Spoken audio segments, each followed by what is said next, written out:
dijo Yahvé a Moisés: Sube hasta mí, al monte. Quédate allí y te daré las tablas de piedra, la ley y los mandamientos que tengo escritos para su instrucción.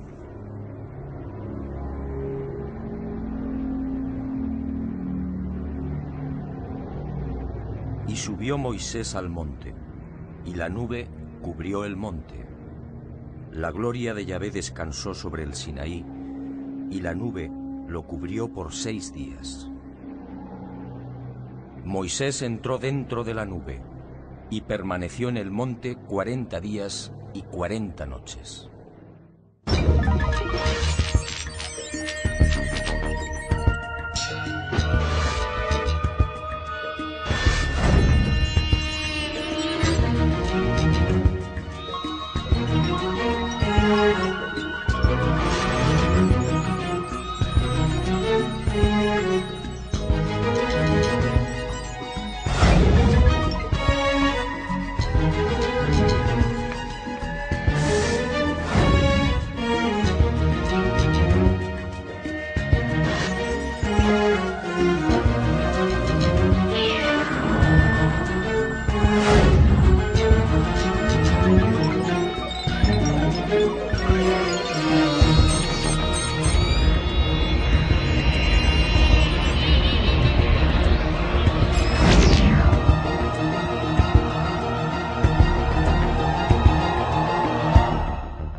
ليتقدس اسمك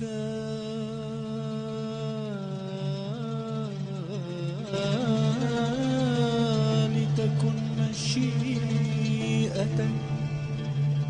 أبانا الذي في السماوات. Hace 3200 años aproximadamente, este gesto habría sido fatal. Al tocar el arca de la alianza, habría caído fulminado. Hoy quiero contarle una nueva historia. La historia del objeto sagrado más enigmático, codiciado y mortífero. Sígame, venga conmigo al planeta encantado de los sueños. Y Yahvé habló a Moisés y le dijo: Harás un arca de madera de acacia de 2 codos y medio de largo, codo y medio de ancho y codo y medio de alto. La revestirás de oro puro, por dentro y por fuera la revestirás. Harás también varales de madera de acacia que revestirás de oro, y los pasarás por las anillas de los costados del arca para transportarla. Los varales deben quedar en las anillas del arca y no se sacarán de allí. Y en el arca pondrás el testimonio que yo te voy a dar. La península del Sinaí. Más de 62.000 kilómetros cuadrados estratégicamente situados entre África y Asia. Un desierto sofocante habitado por 200.000 personas, la mayoría beduinos, y gobernado por la cadena montañosa del Sinaí, el desierto del Éxodo. Un vasto complejo granítico en el que se alcanzan 50 y 60 grados Celsius durante el día y hasta 20 grados bajo cero durante la noche. Un macizo desnudo antaño poblado por el leopardo y por el que serpentean los caminos más antiguos del mundo. Aquí, en la llamada Montaña de Dios, en este lugar emblemático para judíos y cristianos, nace la historia del Arca de la Alianza. Un objeto cuya pista se ha perdido y que, sin embargo, continúa levantando polémica. Un objeto santo que llegaría a provocar más de 1 millón de muertos. Una historia repleta de dudas, leyendas y contradicciones. Sabemos muy poco de ella, pero lo que conocemos es tan fantástico como terrorífico. No pretendo desvelar su misterio. ¿Quién podría hacerlo? Me limitaré a contar lo más sobresaliente de aquella increíble aventura.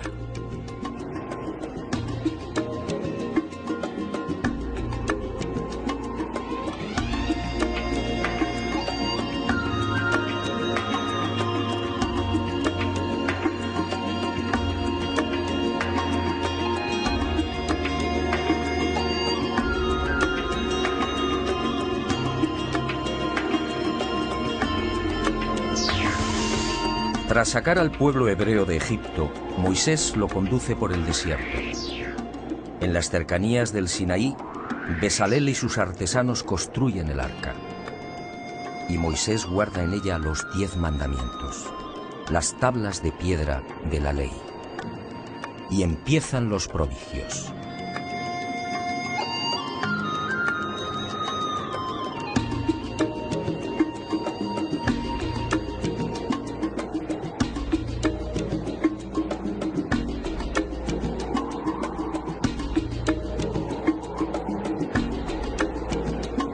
Durante 40 años, los hebreos deambulan por las cañadas y los macizos de granito rojo de la gran península sinaítica. El arca permanece con ellos, oculta bajo la tienda de la reunión. Una extraña y singular nube la cubre, y cuando esa nube se pone en movimiento, el pueblo levanta el campamento y la sigue. De día brillaba al sol, y de noche era roja como el fuego.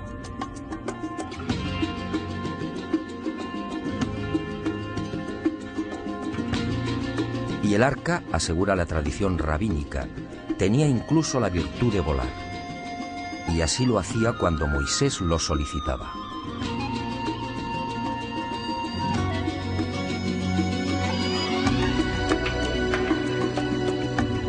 Tras 40 años en este desierto, Moisés prosigue su camino hacia el norte, alcanzando finalmente el monte Nebo, en la costa nororiental del Mar Muerto. Desde allí contempla la tierra prometida y al parecer muere.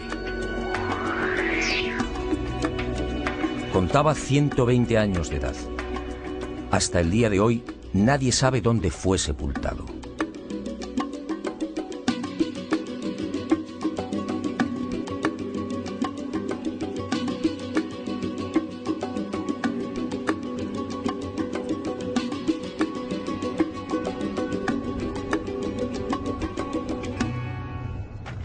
A partir de este lugar, el Arca de la Alianza volvería a cobrar un especial protagonismo. El pueblo hebreo estaba a punto de asistir a todo un gran prodigio. Sígame y juzgue por sí mismo.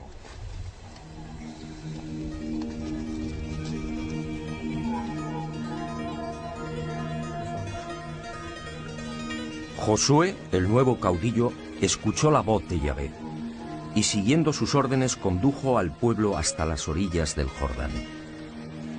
El arca fue alzada sobre los hombros de los sacerdotes y marchó a la cabeza de los hebreos. Y al tocar las aguas, el río se detuvo. Y dice el libro de Josué: Las aguas que bajaban de arriba se detuvieron y formaron un solo bloque a gran distancia, mientras que las que bajaban hacia el mar de la sal se separaron por completo, y el pueblo pasó frente a Jericó. Los sacerdotes que llevaban el arca de la alianza de Yahvé se estuvieron a pie firme, en seco, en medio del Jordán, mientras que todo Israel pasaba en seco hasta que toda la gente acabó de pasar el Jordán. Y cuenta la Biblia que por delante del pueblo cruzaron unos 40.000 guerreros armados, dispuestos al combate y hacia la llanura de Jericó. Y me pregunto, ¿cuánto pudo durar el milagro? Según los especialistas, amén de esos 40.000 guerreros, el grueso de las 12 tribus de Israel podía oscilar entre 250.000 y 500.000 almas, sin contar rebaños, carros y animales en general. ¿Qué clase de artefacto era el arca? ¿Cómo pudo inmovilizar un cauce con un volumen aproximado de 500 metros cúbicos por minuto?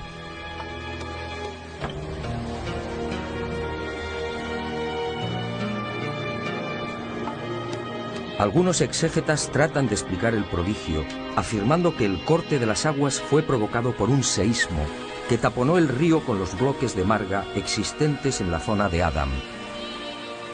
El razonamiento no es convincente, ya que según el libro de Josué, las aguas volvieron a correr cuando el arca salió del cauce. Y con toda razón, al conocer la extraordinaria noticia, reyes y súbditos de la vieja Palestina se estremecieron.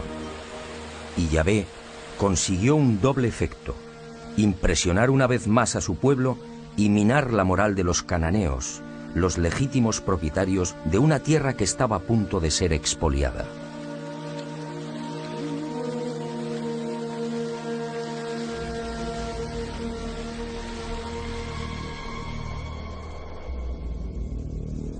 Días más tarde, el Arca de la Alianza actuaría de nuevo. Eso al menos es lo que se deduce del capítulo 6 del libro de Josué.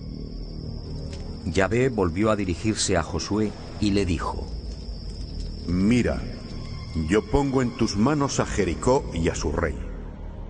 Vosotros, valientes guerreros, todos los hombres de guerra, rodearéis la ciudad dando una vuelta alrededor.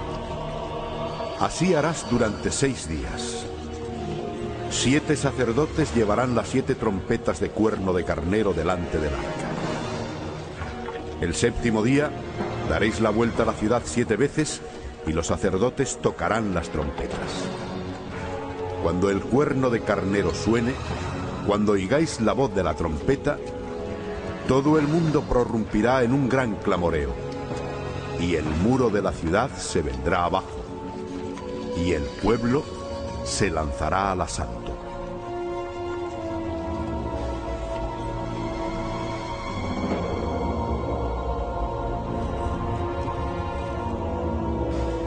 Y así fue. Los altos y robustos muros cayeron, y miles de personas, incluyendo niños, mujeres y ancianos, fueron pasadas a cuchillo. Y el pueblo hebreo, una vez más, quedó sobrecogido ante el mortífero poder del arca. Y durante algo más de un siglo, el Arca de la Alianza quedaría en el olvido. Fue hacia el año 1000 a.C.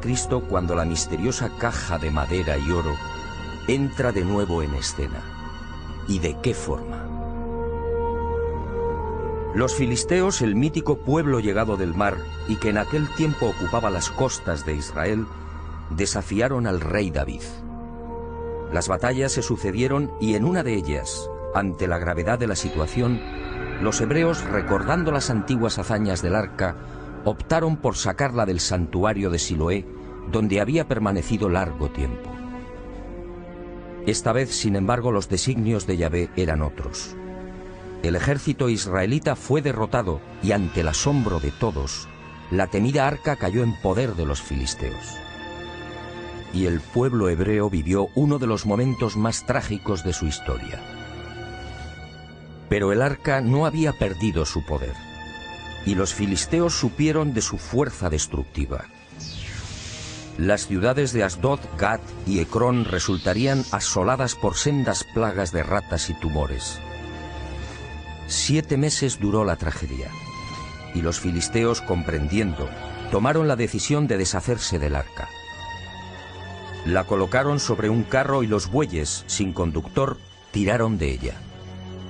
Y el arca fue a detenerse en Bet-Semes, un pueblo hebreo. Pero el sanguinario Yahvé no había dicho la última palabra. La alegría de los hebreos duraría poco. El arca fue depositada sobre una gran piedra. Y una noche, movidos por la curiosidad, algunos de los jóvenes burlaron la vigilancia y abrieron el arca. Y miraron en su interior. Yahvé entonces desató su cólera. Y un fuego implacable terminó con la vida de los habitantes de Bet-Semes. En total, 50.070 víctimas. En 1930, una expedición arqueológica dirigida por Robertson y Plogai descubriría en Bet-Semes miles de esqueletos calcinados. Cuando visitamos las ruinas, hubo algo que me llamó la atención. Muchas de las piedras aparecían extrañamente carbonizadas.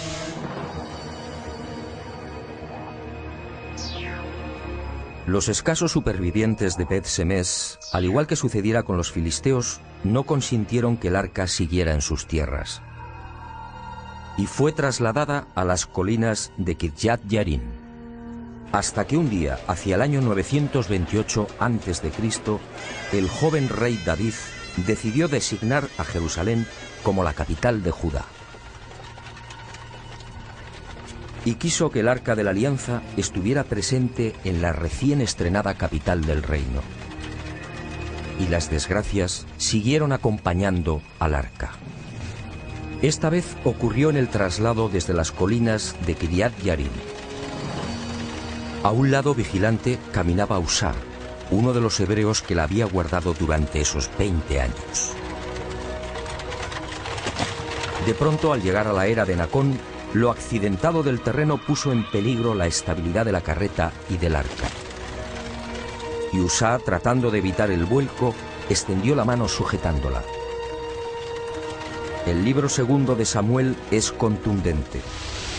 Entonces la ira de Yahvé se encendió contra Usá. Allí mismo le hirió Dios por este atrevimiento, y murió allí junto al arca de Dios. No es difícil imaginar la irritación del rey David al ver caer al voluntarioso Usá. ¿Qué mal había hecho? Y David suspendió el traslado a Jerusalén. 3 meses después, los rabinos informaron al rey. La familia que fue designada para guardar la mortífera arca había prosperado espectacularmente. Solo entonces fue recibida en Jerusalén.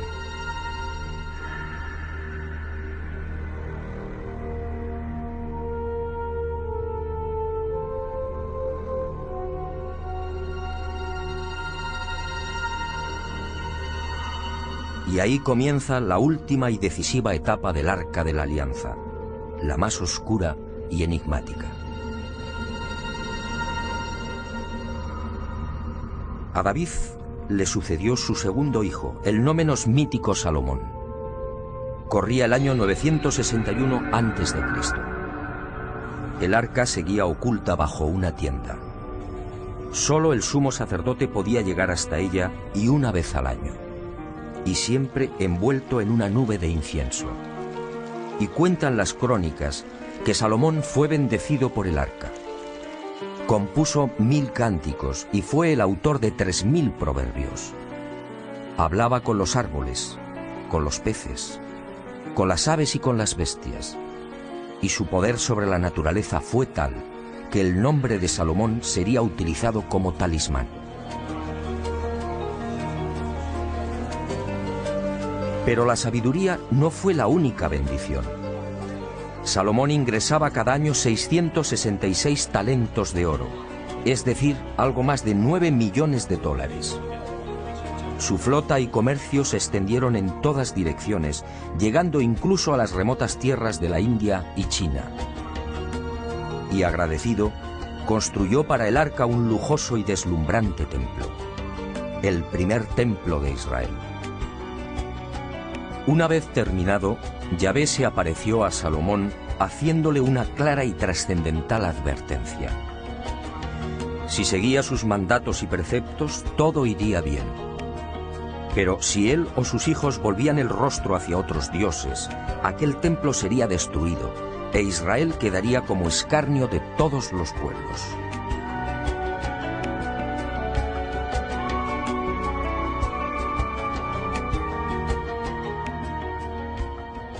Quiero que preste especial atención a esta advertencia de Yahvé al rey Salomón. En mi opinión, la clave para entender el destino final del Arca de la Alianza. Un destino muy distinto al que nos han contado.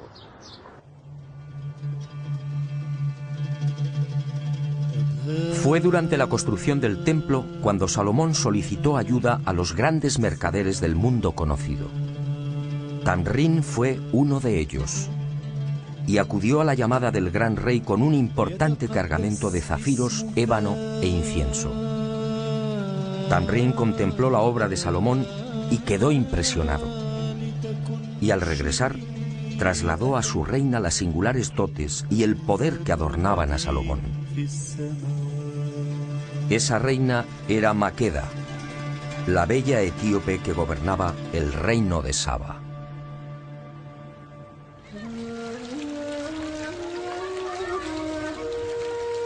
La reina de Saba no lo dudó.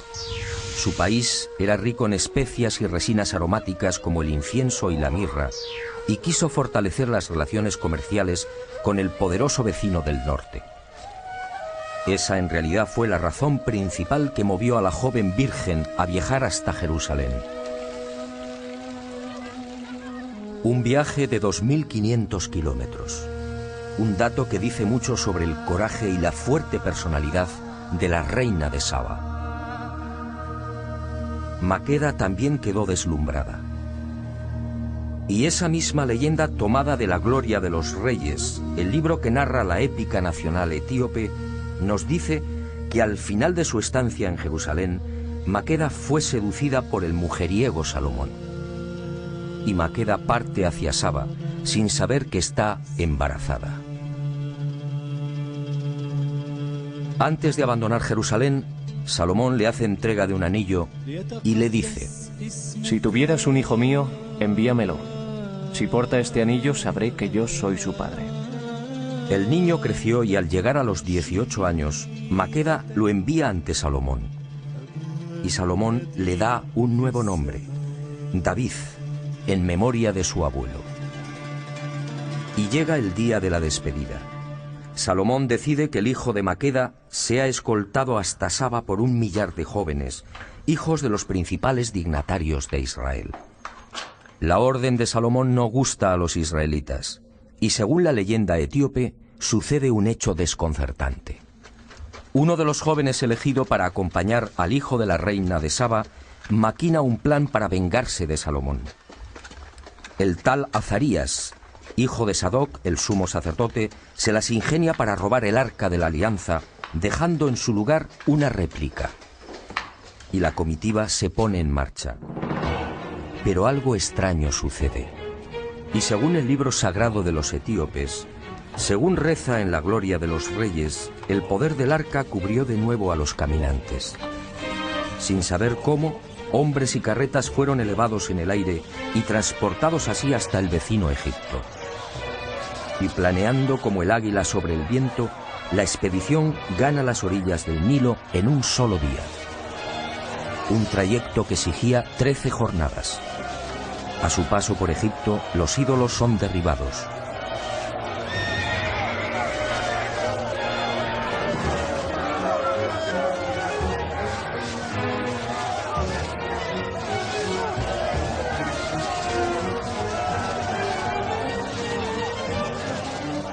Finalmente, el poder del arca los deposita en el corazón del reino de Saba.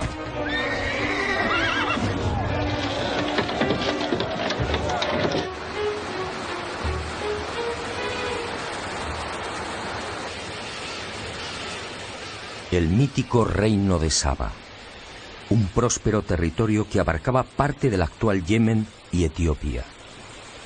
El mítico país de Pun, descrito en los papiros egipcios, en la geografía de Ptolomeo y en los libros de Mani, el príncipe persa.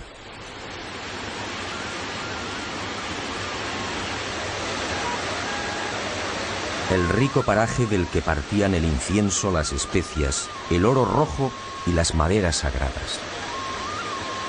Es aquí donde la leyenda sitúa al rey Agabo, padre de Maqueda. El hombre que decapitó al dios serpiente Argüé, que controlaba y aterrorizaba a la región hace 3000 años. Un misterioso dios que habitaba en los cielos y que descendía a tierra con las lluvias. Una criatura mitad hombre, mitad reptil, que se alimentaba con la sangre de humanos y animales. Una criatura que, según los tuareg, ha sido vista en nuestros días en las ardientes arenas de los desiertos de Libia. Un ser de largos cabellos que recibe el nombre de Alma.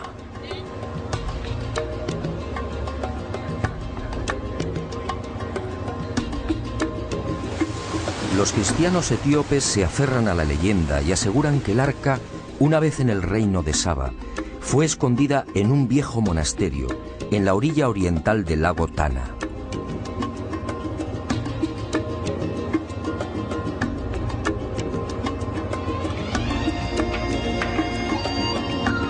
Y hacia allí nos dirigimos.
La noticia nos fue confirmada por Abba Valle, el viejo guardián del monasterio.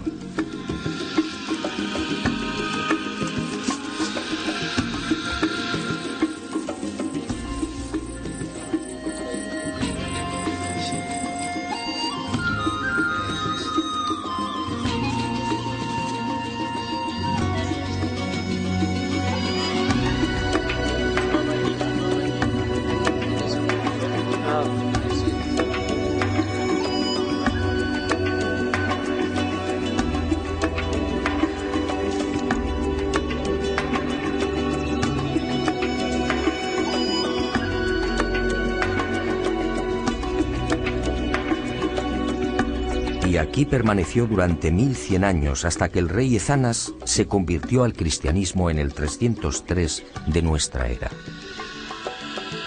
Entonces, aseguró Abba, el arca fue trasladada a la ciudad de Aksum, la capital del reino de Maqueda.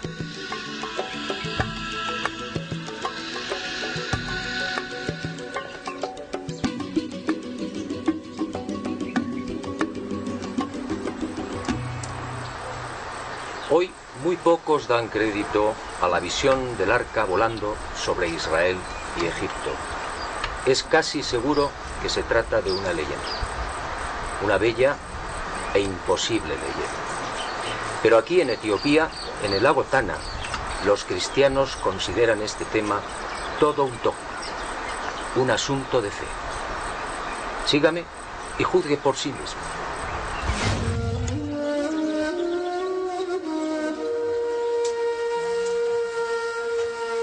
Y digo bien, una bella e imposible leyenda. Imposible porque, de ser cierta la maquinación de los jóvenes judíos, la Biblia a buen seguro la hubiera registrado. El robo del Arca de la Alianza, como sucedió en el caso de los filisteos, habría llenado de amargura al pueblo hebreo. Y Salomón hubiera perseguido a los profanadores hasta el fin del mundo.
ሙሴም ጽላት እንደተቀበለ ከእግዚአብሔር ዘንድ ተፈቅዶለትኝ የተቀበለው እዚህ ይገኛል ያስረዳል። ይሄ ደግሞ ነገስት ባላም ይባላል። La investigación, por supuesto, no fue sencilla. Los propios etíopes aparecen divididos a la hora de fijar el itinerario que siguió el arca desde su hipotética llegada al reino de Saba.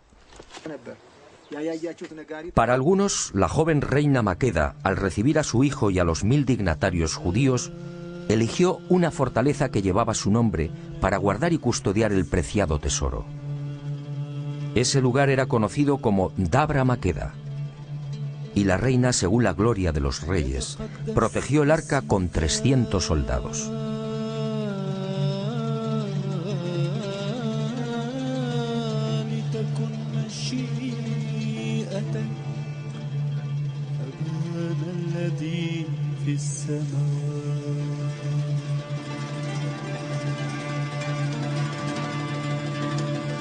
Pero existe incluso una tercera versión.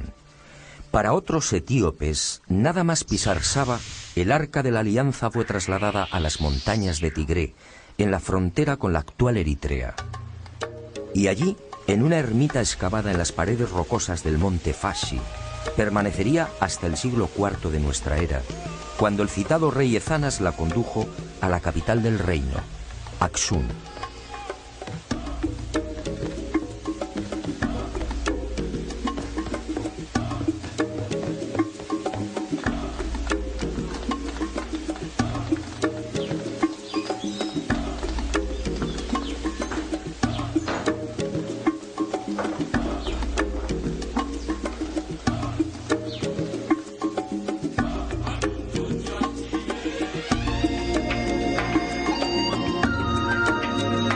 Según esta versión, en la región de Tigres sobrevivieron los descendientes de aquellos 1000 jóvenes israelitas que escoltaron el arca robada y al joven hijo de Maqueda. Son los falasas, los judíos negros, una supuesta tribu perdida en África.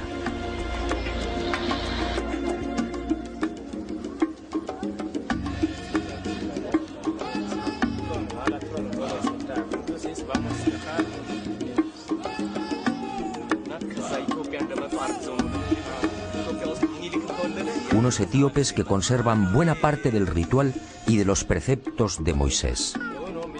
Unas gentes que se autodenominan Betá Israel, la casa de Israel.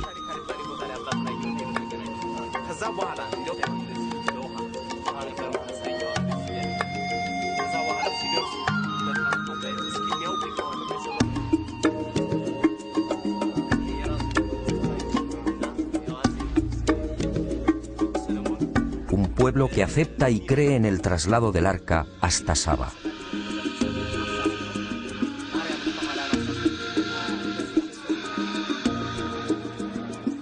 Y así nos lo confirmaron. Para ellos no hay la menor duda. El arca y las tablas están en Etiopía.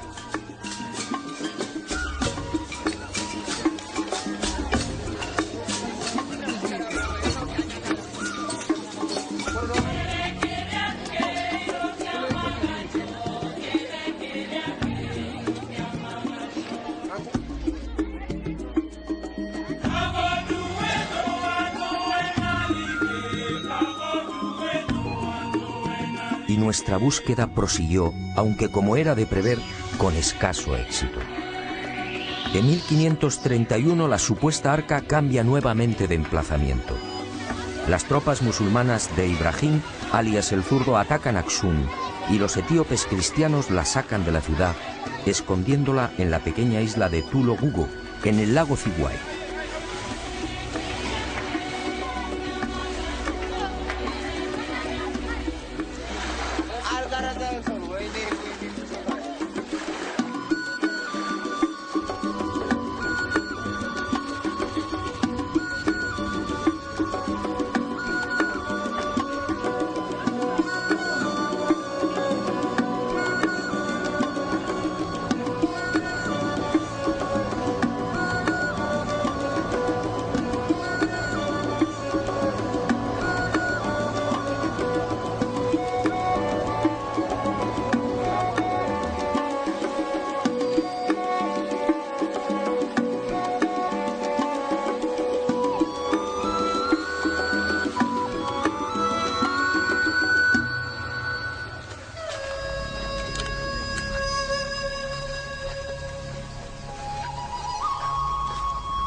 ...130 años después, el arca retorna de nuevo a Axum.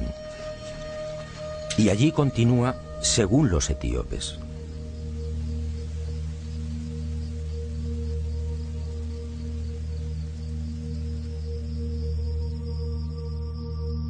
Fue inútil. En toda nuestra aventura por Etiopía no conseguimos una sola pista sólida y fiable. El arca, dicen, está aquí, pero nadie la ha visto. Todo son conjeturas. sospechas. Todo es fe. Una fe, eso sí, capaz de levantar iglesias como las de la Libela.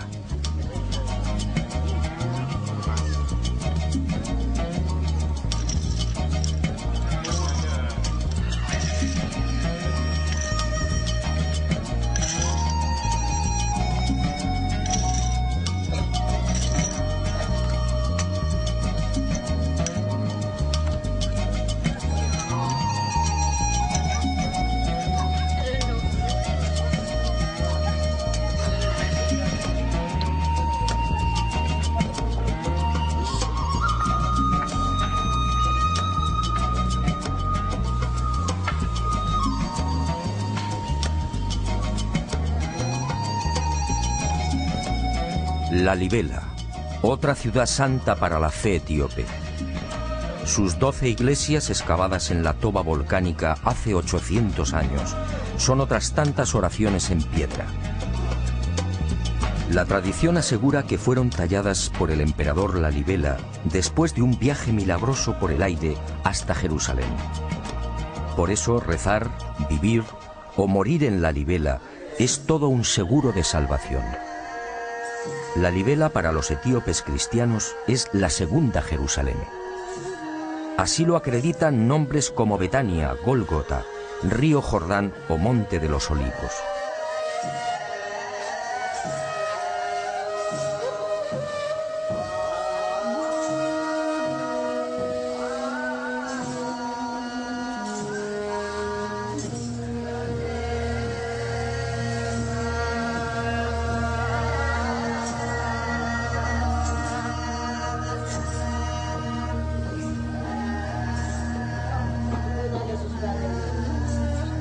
En un laberinto de pasadizos a 15 y 20 metros bajo la superficie, un ejército de monjes y ermitaños recita sin descanso el Viejo y Nuevo Testamentos, siempre en Ge'ez, la vieja lengua de Axum.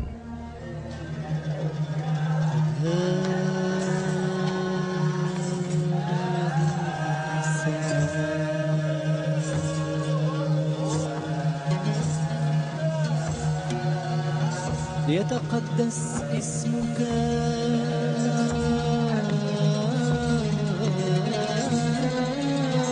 لتكن مشيئتك هذا الذي في السماء.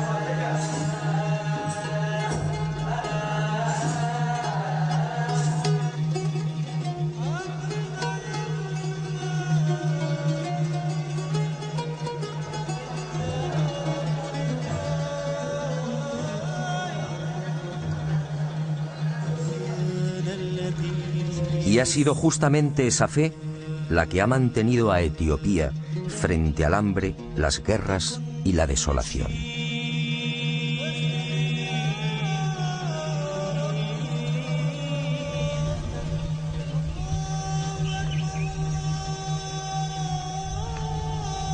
Y al fin, Axum, la vieja capital del reino milenario.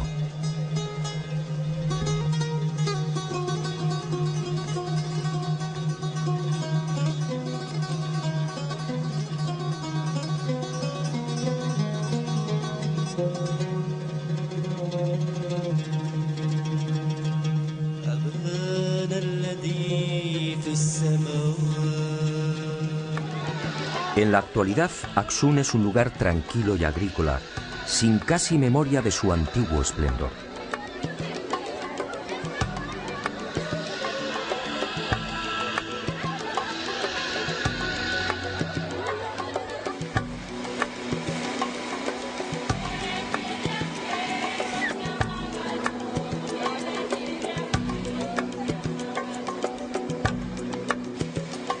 Sin embargo, el pensamiento y las miradas de 30 millones de etíopes que profesan el cristianismo, casi la mitad de la población, están puestos en una pequeña capilla de esta ciudad.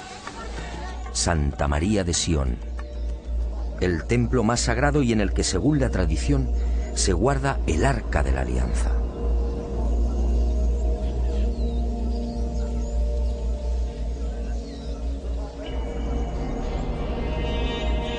Un arca que nadie puede ver, Un arca custodiada día y noche por un monje, el abate Kelu, que no permite que se le fotografíe. Hablamos con el abá Mekonnen, custodio de los tesoros de Santa María de Sion, pero fue inútil. Aquí, según él, se encuentra la verdadera arca, la que fue robada al rey Salomón. ¿Ver el arca? Negó con la cabeza y exclamó: Ni siquiera Haile Selassie, el emperador, pudo verlo. Si usted lo hiciera, si llegara a contemplarla, añadió, desaparecería. Se volvería invisible. En el mejor de los casos, quedaría ciego o paralítico. El guardián del arca es igualmente sagrado. Nadie debe filmarle. Planeta Encantado, sin embargo, lo consiguió.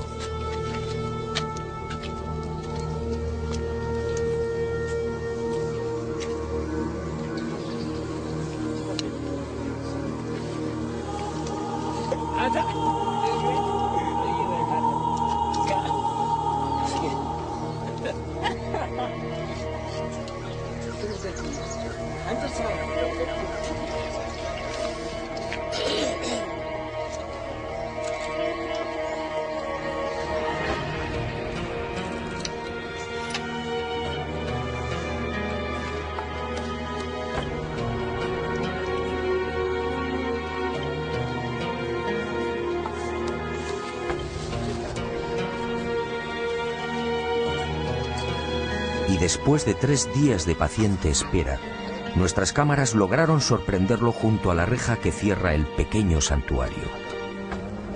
Estas son las únicas imágenes existentes en el mundo del abate Kelu, el mítico guardián del Arca de la Alianza.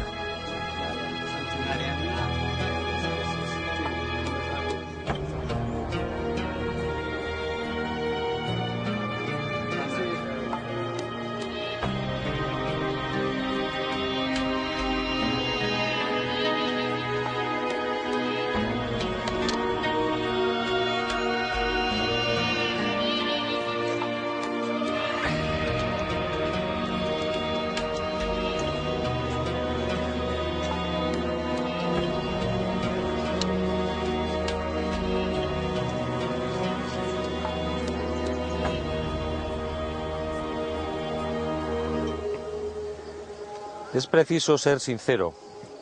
Los etíopes no lo aceptan, pero ahí, en la capilla que tengo a mi espalda, jamás estuvo el Arca de la Alianza, al menos la auténtica. Tanto la historia como el sentido común lo niegan.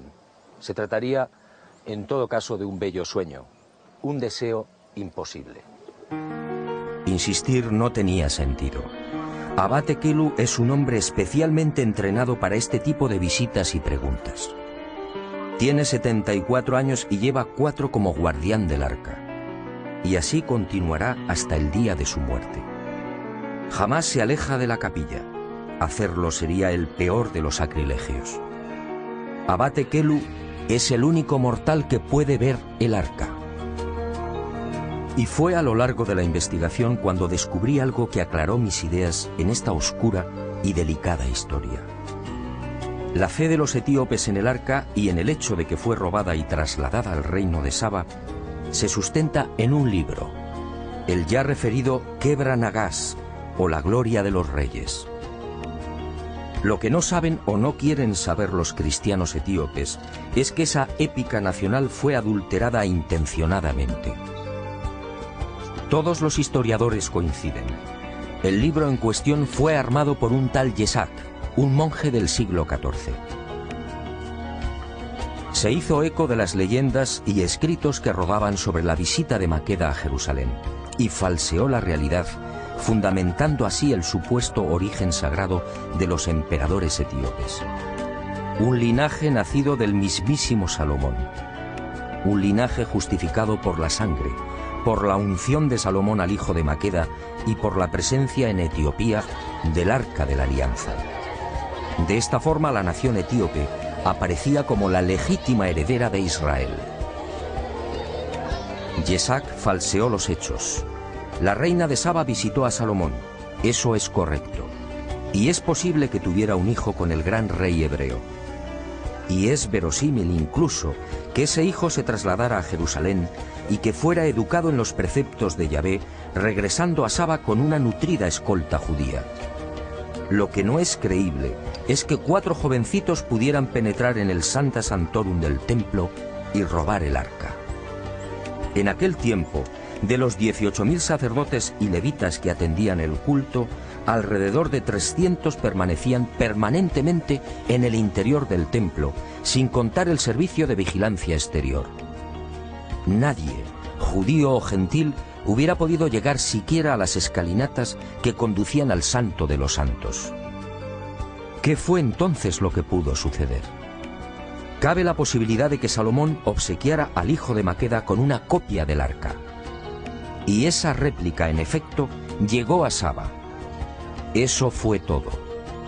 El resto es leyenda y, como decía, manipulación pura y dura. La presencia del arca en Etiopía, en suma, no resiste el menor análisis histórico.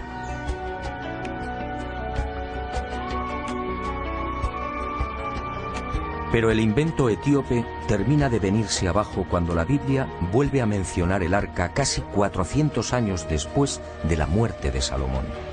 En el libro segundo de los Macabeos se rompe el largo silencio y el autor Jasón de Cirene explica cómo la sagrada caja de acacia y oro es puesta a salvo de la invasión persa por el profeta Jeremías. ¿Qué había ocurrido? ¿Qué fue de la terrorífica arca tras la muerte de Salomón en el año 922 a.C.?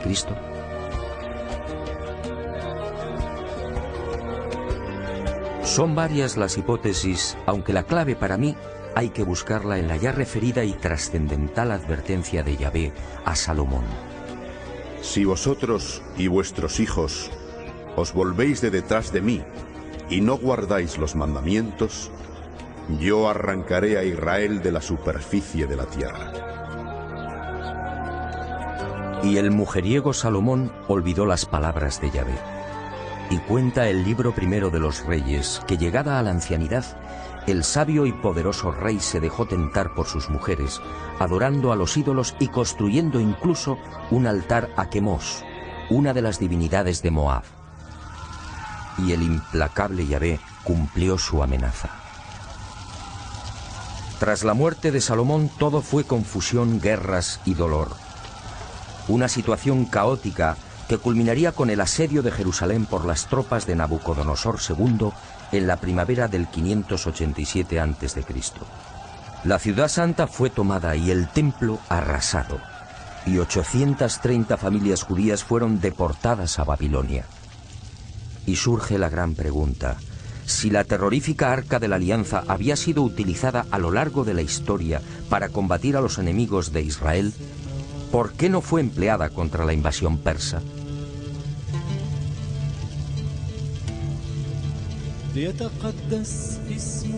Solo cabe una respuesta.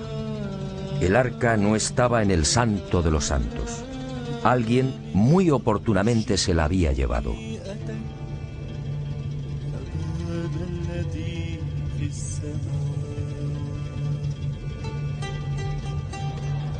Para unos, el santo y sagrado emblema de Israel pudo ser escondido por Salomón en las grutas o laberintos existentes bajo la roca que hoy protege la cúpula de la mezquita de Omar.